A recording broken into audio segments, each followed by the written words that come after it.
Welcome back to the show. Today, I'm your host, Arthur Gatton. Today, we're diving into the business of liquid innovation with a guest who transitioned from the battlefield to the corporate boardroom.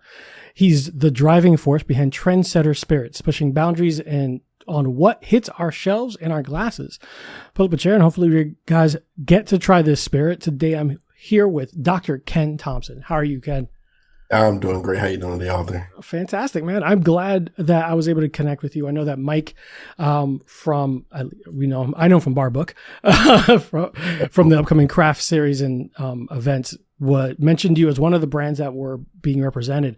So tell us about Trendsetter Spirits and what is it, what does it do, and how did you get into it? Because that's a hell of a path from a veteran and on the battlefield to now running a company for spirits.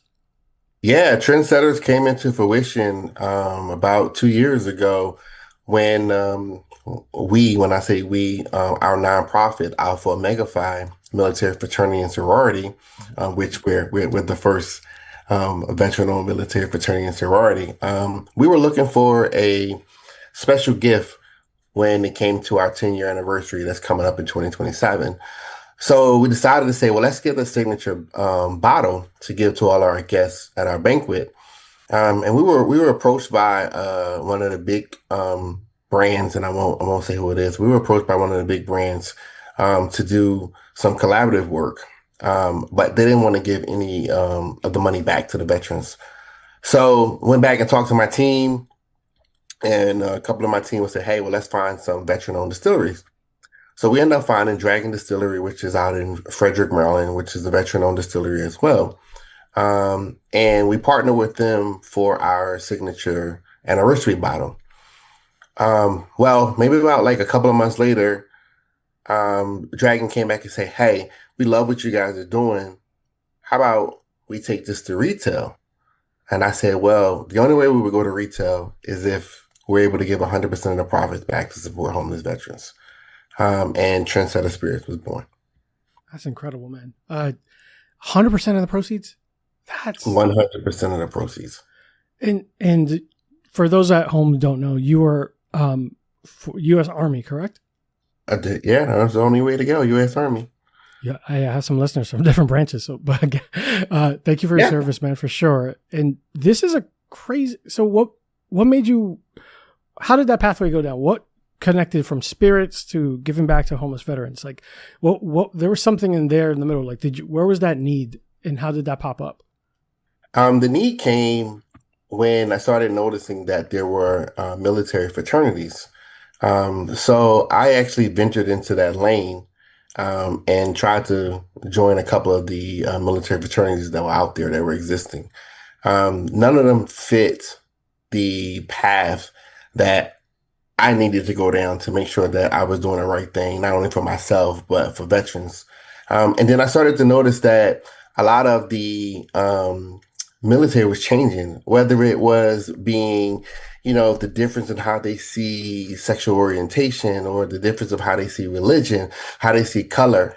So I decided to start my own nonprofit that welcomes everybody, regardless if you were Black, if you were white, regardless if you were gay or you were lesbian, regardless if you were Muslim or if you were Christian. As long as you were a veteran and you wanted to give back to the community, you wanted to come to a brotherhood or a sisterhood. So that's how we got from, the battlefield to the nonprofit. And then we noticed that we needed more revenue because we started to find more veterans that were in need. So we got into the spirit world to gain access to some more revenue, and then Trendsetter Spirits was here. All right, Ken, so tell us about how that transition was from going from an active military member and seeing combat and being in the field to then transitioning to the boardroom. Like, was that a tough transit? Was that a change? Like, was that more stressful or less stressful than being in the field? I want to say it was a very tough transition. I retired back in 2009, not only suffering from the PTSD, the traumatic brain injury, but just suffering from, adjusting everyday life to where I no longer had to wake up and someone was telling me what to do, where to go, what to wear. You're married though. Yes, So- I am. Yes, I am. So it was very stressful, and it took me some time, but I had a great backing that allowed me to take my woes and take my downs and turn them into ups. I went back to school, um, got degrees, and turned those degrees into credentials that allow me to start the nonprofit. And you know it's an everyday struggle because you still struggle with the PTSD, and then dealing with um, people in the civilian world is a whole totally different world. You know, it's a whole totally different atmosphere working with civilians and working with military. But that's how I transitioned in, especially knowing that there was a need for an organization that took care of veterans. Mhm. So sometimes you have to put, you know, what you're going through in a back burner so that way that you can step up and take care of the veterans, because everything that I do is not for me. It's for the next generation of veterans to make sure that they're taken care of, to make sure that the VA is doing what they need to do to take care of veterans. And I'm willing to sacrifice it all to make sure that our next generation of veterans is taken care of better than we were taken care of. That's that's that's outstanding, man. You said you went back to school. You got your doctorate. You became a doctor. You didn't just go right back to school. You didn't just say, "I'm gonna go get a bachelor's in economics or something." Like when you set out to do something, you do it all the way, huh? Yes, I have a confirmed doctorate. Yes, I have my doctorate in education, and when I went back, I wanted to make sure that if I was going to, and that was a struggle because of the traumatic brain injury and because of the PTSD. But I had a lot of teachers who worked diligently to get me through the process. But I wanted to make sure that if I was going to get a doctor's degree, that the degree meant something. Mhm. So during my dissertation phase, in which my dissertation is published, um, I created the capstone that introduced colleges and institutions of higher education of how to transition veterans into the classroom. So I made sure that I wrote about something and created something that would educate the civilian sector of how to transition our service members from the battlefield to the classroom. That you are focused, man. No matter what you were doing, you want to make sure it was aligned with that mission. I love that. That Oh was yeah, capstone meant something to you. It wasn't just, hey, let me get this A, let me get out of here, and like, let's get this done. Like you were rocking with that mission and frame of mind from beginning to end, and it shows in yep, everything you do. yep. Had to make sure that everything that I do aligns with what the passion is, and the passion is veterans. You know, there's so many veterans out here who struggle from, you know, PTSD, or whether it's traumatic brain injuries or schizophrenia, whatever it is, they struggle. Military sexual trauma, which is the big one now. Veterans are struggling, and we need organizations and we need people out there to fight the fights that they can't fight, and I'm there for that. Man, I'm sure I know for certain people are thankful of your time and the efforts that you're making because you you went above and beyond even after serving. You wanted to make sure that that service never stopped. And I know that we talked before about how you kind of modeled the plan and modeled everything you were doing. Were there any nonprofits that you're like, I want to emulate what they're doing, or I want to keep going with what they're doing, or we'll kind of get that, or this is what I want, this is what I envision, and I'm gonna get there. No, me and my co-founders, this was all something new for us, and we learned step by step, day by day, all on trial and error. Yeah, there were other organizations out there, or other military fraternities and sororities, but we wanted something different. So, you know, you look at the way that they run or structure their organization, we structure ours totally different. And it wasn't accidental, it was on purpose because we wanted something unique. We wanted something, you know, that was ours. That's why we call ourselves the Trendsetters. That's how you got Trendsetter Spirits. I was actually gonna ask you next why that name and what established that frame of mind, but you beat me to it, Ken. It's like you knew better. Yeah. So our motto is we're Alpha Omega Phi military fraternity and sorority trendsetters. Because we were setting trends, and that's the whole thing. We want to stand out and do something different than what everybody else is doing. And you know, with our partnerships, we were able to set a lot of trends. We look past the politics, and we look past the position. We look past, everybody else's passion and through our own passion. And, we were out there during the pandemic we had tractor trailers full of food, and we partnered with, the different municipal organizations. What was the year what was the year that you founded and hit the ground running? 2017. We're coming up on 10 years. Our 10-year anniversary is July of next year. Oh my God, man, that is fantastic. 10 years strong and still giving everything back. 10 years strong. Ken, you're not a joke, man. I love a person who is determined and stays the course, regardless of how difficult it was. During the pandemic, you were out there giving out food and what else? Sorry, I cut you off. Now we had tractor trailer food. We partnered with the Families for Food program. Mm-hmm. So we were out there, and then we kept it going. We partnered with Kroger's. We partnered with Pepsi, and we were just out there handing out turkeys. Or we also partnered with Goya, and Goya sent us a tractor trailer full of rice and beans and all kinds of stuff. And we were just out there, and everything I'm telling you, you can go look at alphaomega5.org. Yes. And see the work that we're doing. And we're all always looking for, more people to step up and join the organization. Mm-hmm. So, alphaomega5.org, you can, see the things that we do. So even if someone doesn't want to necessarily buy a spirit to give back, they could still participate and help where they can, right? Yes. Fantastic. Yes. Both of the websites are connected. So you can go to Alpha Omega Phi and it'll point you to Trendsetters. You can go to Trendsetters and it'll point you to Alpha Omega Phi. Cycle.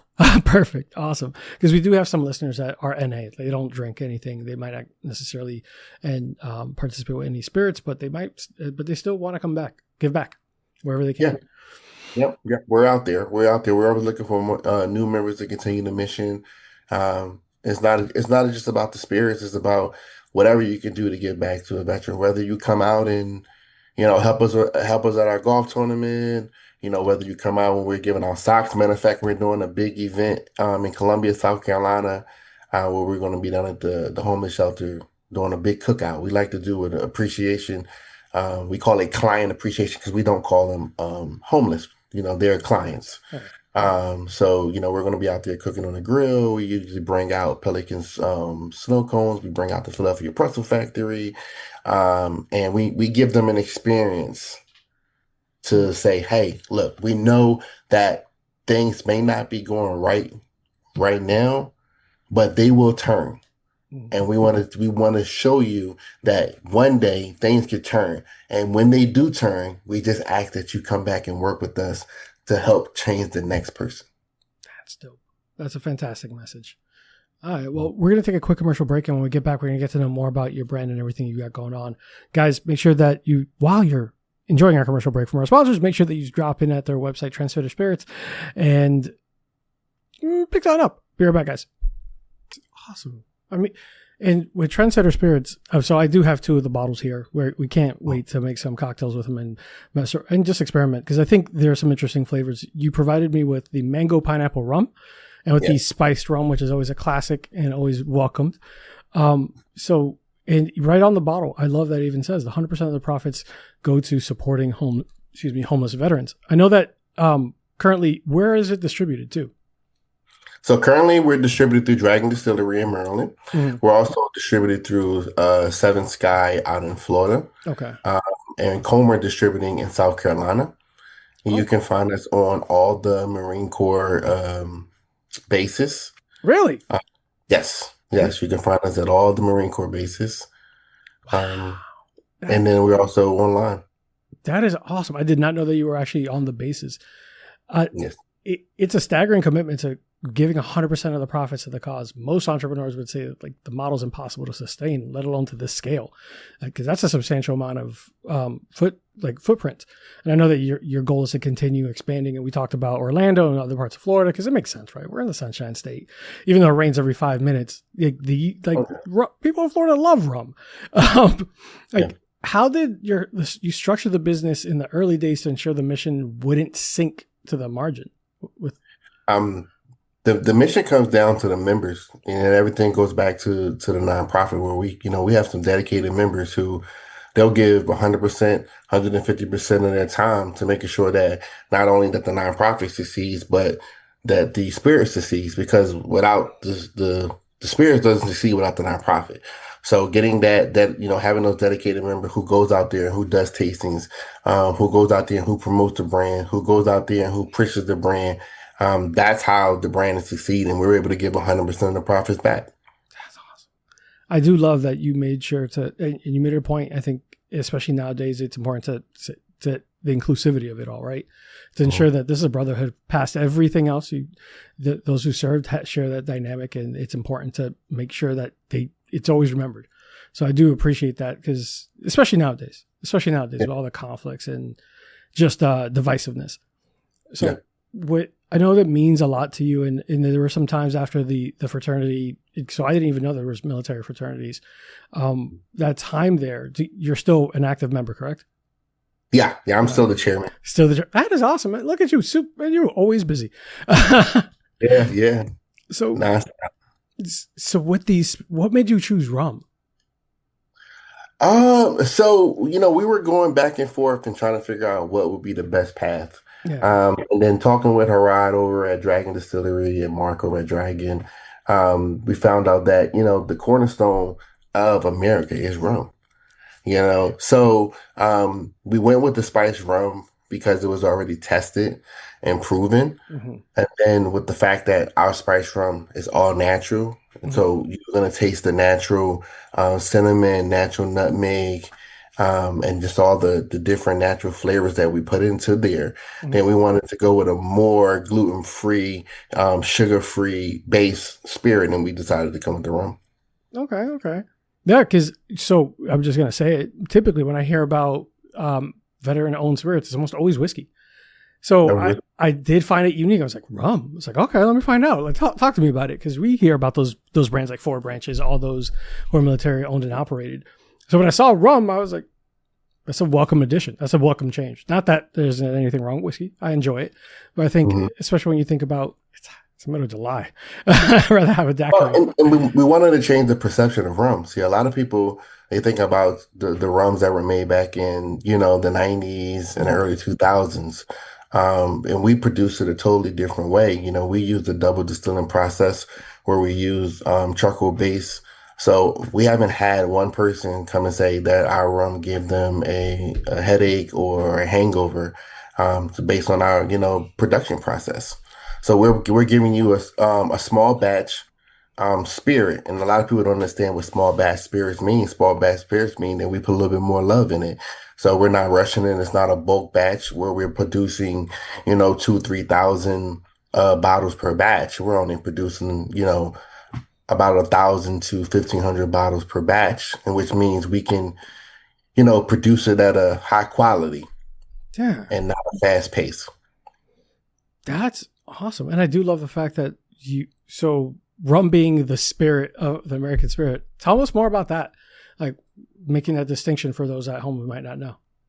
When people don't understand, rum is the cornerstone. People think about, moonshine, but they keep forgetting that, the rum is the cornerstone of spirits. And it goes all the way back to, the early colonies where, they took that natural sugar cane or that and turned it into molasses and, cooked it down to make a spirit, and the spirit was rum. So, rum is the spirit of run, America, run. Yeah. So how can we be a military fraternity if we don't run spirit run? I love it, man. Even when you think about the tiki culture and all that, rum is heavily spoken about as like very prominent near military bases, where people are when they dock, all that. It's one of my favorite spirits, and I think it's under mentioned. It's always thought about as like Captain and Coke or something simple like that. Yeah, we try to make sure that we highlight daiquiris or more complex rum cocktails and things like that, and the unique flavors that can be associated with it. People might buy that first bottle for the cause, but they only buy the second bottle if the product is excellent, right? So talk to us about developing those flavor profiles, because they are unique. The mango and pineapple rum, tropical flavors, but then you also have a salted caramel bourbon back in the whiskey, and how do you go about sourcing and collaborating with your partners to get those flavor profiles and testing? Because if you need a volunteer, I got you. Yeah, yeah. So, we like I said, we work with Dragon Distillery over in Frederick, Maryland. If you guys ever get an opportunity and you're in Maryland, please visit Dragon Distillery to taste all of their flavor profiles. But Harad and Mark over there, those guys are amazing when it comes to producing and flavor profiles. So we work together. So when we came out with the spice, just like you say, the spice was already sourced, and that was a recommendation from Dragon. And then we wanted to do, we needed a white, because you have your dark drinkers. So, we wanted to experience into the white. So we played around with some different flavor profiles. And then me and Harad collectively said, oh, let's try a mango pineapple. And then we, just basically your basic education of seeing what's on the market. There's no mango pineapple on the market. Oh, shoot. I did not There's realize no, that. there was no mango pineapple on the market. So we produced a mango pineapple. And to date, that's probably one of our best sellers. Really? Okay. Mhm. What is that your favorite? Ooh, it's like asking you what's your favorite kid, right? No, right now my favorite is the strawberry lemonade, but Oh, the RTD? the RTD, Oh, yeah. you're killing me with that. Because that actually sounds delicious. But okay, so you spend some time with them. Obviously, you're traveling there. You spent and getting these flavor profiles locked in. How long typically before does it take to decide when something is right and ready and you're comfortable with it? Is this a long, painstaking process, or is it pretty? You know what? They're knocking out the park.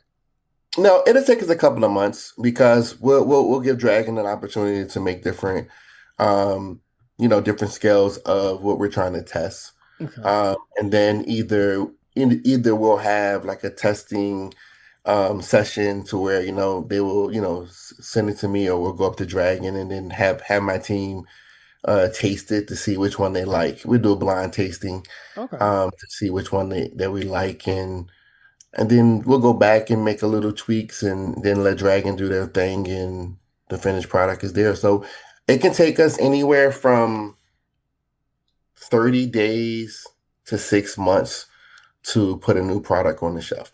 Okay. Okay. That would be such a fun process. Sorry, I'm just thinking about that.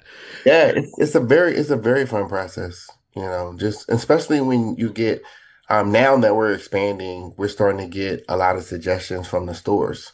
So, us being a customer-based product where we're gonna do whatever the customers want, whatever the stores want.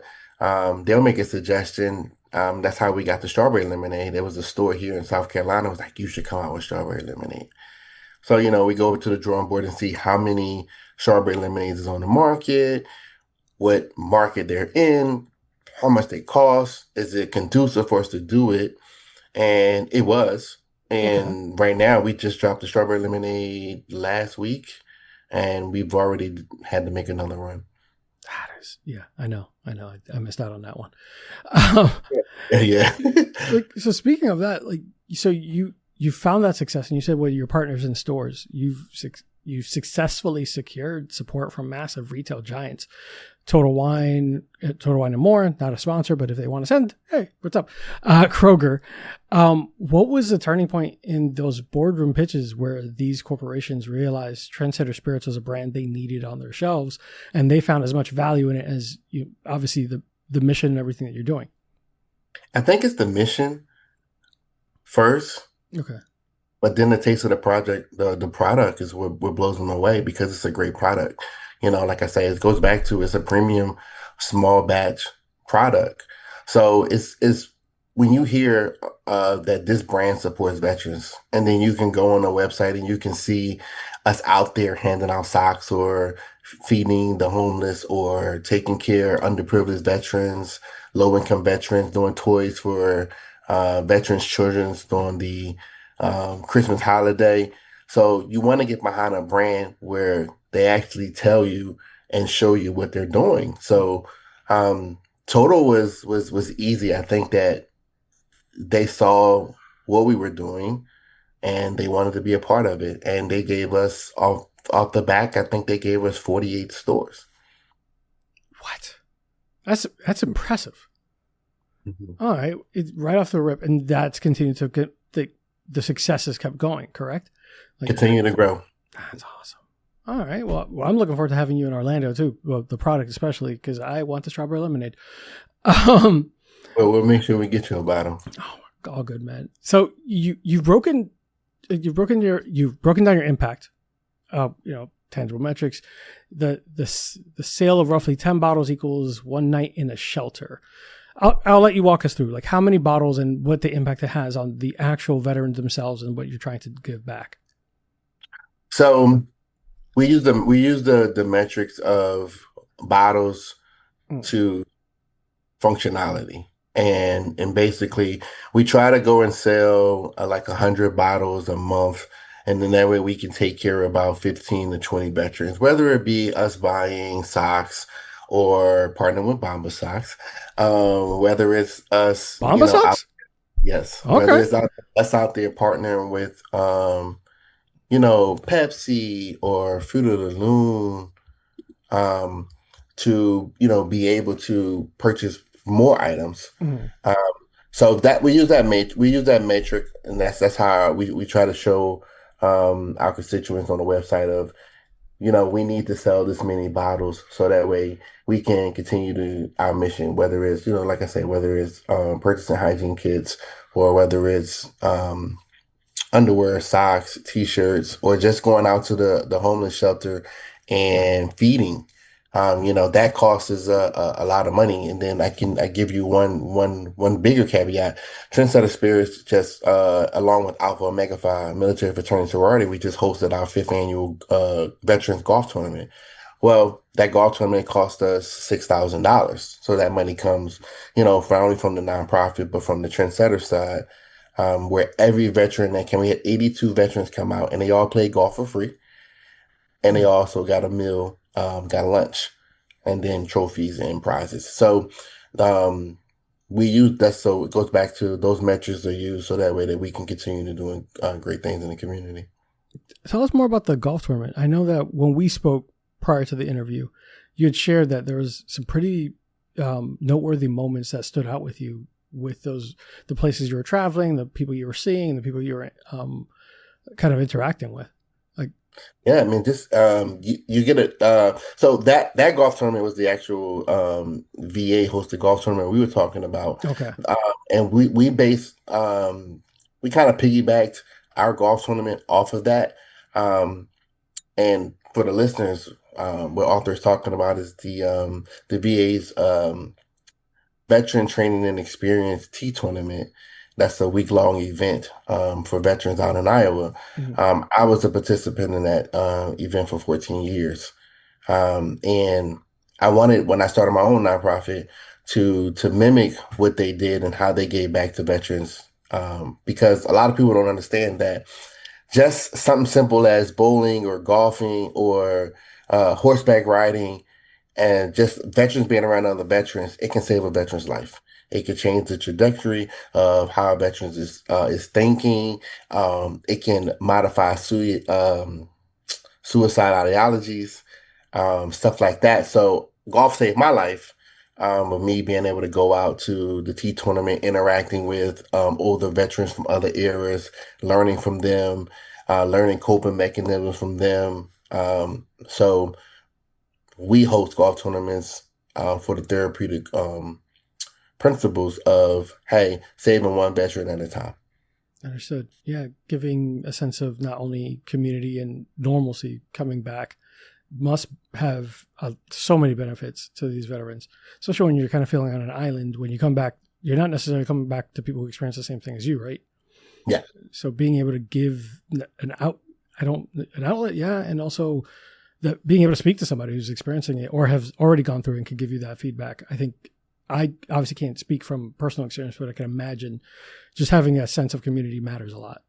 So, well, yeah, because the first thing that a person who hasn't experienced what you've been through says, how many people did you kill? Right? And a lot of veterans, they try to bad taste. Like that's always been a bad taste. Well, it's not nothing bad because they don't know and they don't understand. Yeah. Right? Having general conversation because they're going to live that experience through you. And they just want to know, but they don't understand that, when a veteran deploys back from combat, the first thing they don't want to hear is, how many people did you kill? They trying to forget everything that happened over there and, restart their life here on American soil, under non-combat, Mhm. experiences, and giving them a platform to where, they can come around and be around other veterans and they don't have to hear stuff like that, or they can hear stories of how they overcame this and how they overcame that. Mhm. That's the platform that we're trying to provide. That's fantastic. I'm glad to have been able to connect with you, because when Mike told me what he was doing with military and veteran owned spirit brands and just contributors, I was excited to partner and to support in every way I could. So when I saw it, I was like, I have not seen this brand before, so I want to reach out specifically to them to ensure we're, helping where I can, even if it's my smaller platform, doing something that if in my own way, shape, or form I can give back, I will. So commend you for what you're doing for veterans. I have plenty of friends and family that are veterans, and I'm sure they would appreciate similar programs. Okay. So when we talk about the bottles themselves and we talk about the spirits themselves and the importance of everything that's been going through, what's next for the brand? Like, are there plans to continue expanding into other markets or specific flavors that you're working with? Like, what's something exciting that's around the corner, or if it's a program that you got coming up? So no more SKU expansions Okay. right now. My team said no more, Ken, because I'll keep making them and keep making them. But we're looking They to had to pump expand. the brakes on you. Hey, relax. They did. They did. They said, Ken, no more, no more. So we're just looking to expand what we have, expand to some different outlets. We would love to expand out to North Carolina, Pennsylvania, Virginia, some states like that. Of course, expand more in Florida. So if there is any distributors that is watching this, we are looking to expand Trendsetters. Okay. And then you'll see us in August at Key West Rum Fest. Trendsetters will be out there at the Key West Rum Festival in August. I actually got told about that. All right. Yes, we will be one of the brands out at the Key West Rum Festival. And then we're one of the featured brands out at the Military Influencers Conference, the craft tasting. I think it's called, I want to make sure I'm not saying it wrong. Is it Frontline Tasting? Frontline Tastings, yes. Right, Frontline Tasting. So we will be out there at the Military Influencers Conference in September down in Tampa, Florida. Rum Fest in August and Key West. We'll be at the Black Wine and Spirit Expo in Jacksonville. I want to say that is coming up. I can't remember the date of that, but for Key West, you have it's August 15th, 2026 on a Saturday. Yep. You said the Black Rum what was it? The Black Wine and Spirit Expo. That's going to be, I think that's in October in Jacksonville. I will confirm it. That is. I don't think they put that out yet. Sure. I just gave y'all an exclusive. Oh, well, good. You guys heard it here first. But that's fantastic, man. I did not realize you're going to be in Key West. That's not super far from me. Maybe 3 hours. Tampa's definitely closer. Tampa's definitely closer. But maybe we'll check you out there, especially because I think that what you're doing is such a fantastic thing, and we'll share with the listeners to ensure that they get all the information possible. For those listening at home and they want to support your mission, like whether consumers are looking for a great bottle or wanting to and stock up on your brand, what's the most effective way that they can get involved and help Trendsetters grow? The most effective way is to visit our website at trendsetterspirits.org. Okay. And then we do have direct to shipping on some of our products there. And then you can also go to our store locator and put in your zip code. It'll tell you the nearest store near you.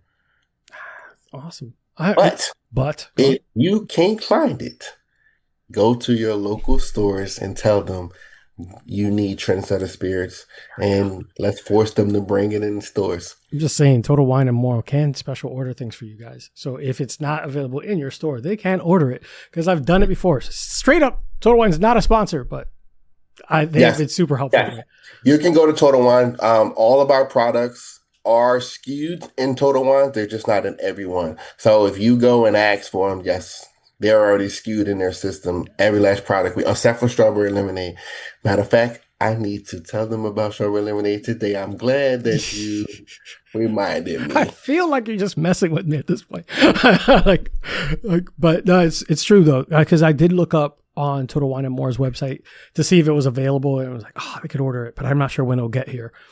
But so you guys can have a chance to try it on your own this weekend. I'm going to be making some cocktails, so definitely going to experiment with it, and not just the basic rum and coke. I mean, that's not wrong, but not just the basics. Maybe something a little bit different. Let me give you a suggestion. All right, go ahead, shoot. But that spice rum, there's two things I'm going to tell you. Once you go ahead, I want you to try it with sweet tea. Okay. And add a cherry in it. Okay. And then I want you to take it back to Thanksgiving and Christmas. I want you to add some pineapple juice and a little splash of grenadine, and it will taste like sweet potato pie. That is one of our signature drinks, sweet potato pie. That is the spiced rum with pineapple juice and a little bit of grenadine if you want to sweeten it up. Okay. I'm writing that down, a little bit of grenadine. Oh, yeah. And it tastes like sweet potato pie. That is my favorite. Well, that's a lie. That's my second favorite holiday pie. Oh, but now I gave it to you in the liquid form. Yes. Sweet potato pie, there's nothing wrong with that, man. Heck, man. Now I'm going to want to try it today. But so definitely going to look forward to trying this out. Anything for the listeners at home, like any message to the veterans who are listening, anything that you want, words of, from anything you want to say to them? Yeah, I just want to tell the listeners to thank you guys for, watching and learning about our brand. And we ask you guys to spread the word about our brand. We're a mission with we call it Spirits for a Cause. And that's the whole thing, is us getting not only a quality product out there, but getting a product that's safe to the consumers, because we are all natural, sugar-free, gluten-free, and a product that gives 100% of the profits back to the veterans. No one here makes a dime on our team. Everything we do is volunteer, and the more bottles that we can sell, the more placements that we get, the more we can give back to our veterans. Awesome. Well, thanks. Ken, we're going to where can people find you, social media, support for you, the page, for everything you got going on? We're going to put it in the show notes, but anything you really want to make sure they highlight. Yep, we're on all platforms. You can find us on Instagram, Trendsetter Spirits. You can find us on Facebook, Trendsetter Spirits. TikTok, I believe, is Trendsetter Spirits. You just search Trendsetter Spirits. You can find us on all the platforms, like I say. And then you can also sign up on our website, subscribe to our newsletters to see when we have anything new coming out, or any specials going on. We try to do monthly raffles in a lot of our stores, so we're always doing customer appreciation. Awesome. Perfect. Well, Ken, can't wait to work with you more in the future. Can't wait to see you out in Key West or in Tampa. Regardless, you're going to see me. And I'm going to be in your face looking for that strawberry lemonade. Like, Ken, what are we doing? And I seriously, I can't commend enough of what you're doing. 100% of profits always go to supporting homeless veterans. That's an outstanding accomplishment, and it's a massive task. So wherever anyone can help at home, make sure that you do your part, even if it's just enjoying a spirit at home. Do it. And once again, Total Wine can order for you if you are close to one and they don't have it there. There's nothing quite like mixing up a refreshing summer cocktail or pouring a neat glass of your favorite spirit and stepping out into your patio as the sun goes down. But down here in Central Florida, we all know the one thing that could instantly ruin that perfect evening vibe: mosquitoes. You're just trying to enjoy the tasting notes, and instead you're swatting away the local wildlife. That's why I'm thrilled to partner with Burn Termite and Pest Control. Summer is right around the corner, and Burn is here to help you reclaim your backyard. Their targeted mosquito treatments are exactly what you need to keep your outdoor spaces comfortable, relaxing, and bite-free all summer long. So don't let bugs crash your next patio happy hour. Give the local experts at Burn Termite and Pest Control a call today at 321-297-7985. to get your yard summer ready. Again, that's 321-297-7985. Call Burn Termite and Pest Control, and cheers to a pest-free summer.